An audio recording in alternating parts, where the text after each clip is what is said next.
फडणवीसांनी कांदा उत्पादक जिल्ह्याचा हेलिकॉप्टरने दौरा करावा। कांदा उत्पादक शेतकरी संघटनेची मागणी आहे। राज्यामध्ये मुबलक कांदा 20% निर्यात शुल्क रद्द करण्याची मागणीही त्यांनी केलेली आहे। कांदा उत्पादक शेतकरी संघटनेचे मुख्यमंत्री देवेंद्र फडणवीस यांना या संदर्भात पत्रही गेलेलं आहे।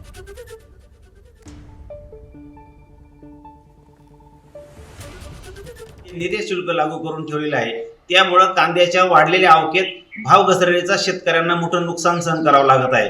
श्री देवेंद्र फडणवीस यांनी केंद्र सरकारकडून कांद्यावरील निर्यात शुल्क तत्काळ रद्द करून घ्यावे।